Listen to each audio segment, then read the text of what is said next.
রাজনৈতিক নাটকের মঞ্চে এখন আর শুধু মানুষ নয়, রীতিমতো পাখা মেলে উড়ে এসেছে ককরোচ জনতা পার্টি।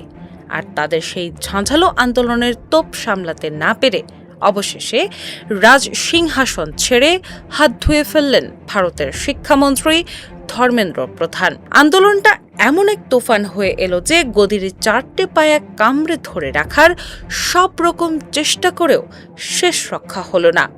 শেষমেশ তোপের মুখে পড়ে লজ্জার মাথা খেয়ে পদত্যাগের পথটাই বেছে নিতে হলো তাকে। পুরো প্রশাসন পাড়ায় এখন চরম ধোঁয়াশা আর তোলপাড়।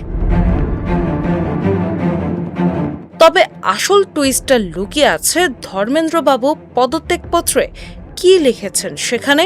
একটু ড্রামা আর এক চিমটি আবেগ মিশিয়ে তাঁর দেওয়া পদত্যাগপত্রের সুর ধরে যদি বলা যায়, তিনি কার্যত স্বীকার করে নিয়েছেন যে আন্দোলনের স্কেলটা তিনি একেবারেই আঁচ করতে পারেননি।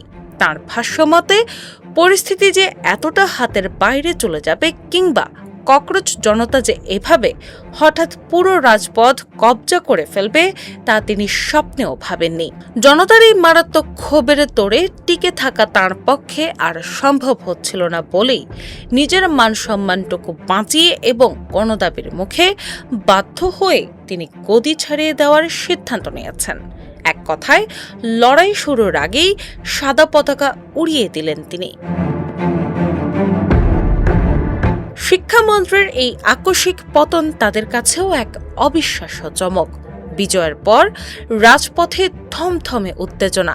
এখন সবার প্রশ্ন, এই আন্দোলনের শেষ টেনে ছাত্ররা বাড়ি ফিরবে নাকি মোদী সরকার আন্দোলনকারীদের দমনে নামাবেন নতুন কোনো আইনি বা প্রশাসনিক চাল। আন্দোলনের পরবর্তী গতিপথ এবং সরকারের সম্ভাব্য কড়া পদক্ষেপের দিকেই এখন পুরো রাজনৈতিক মহলের অনুসন্ধানী নজর।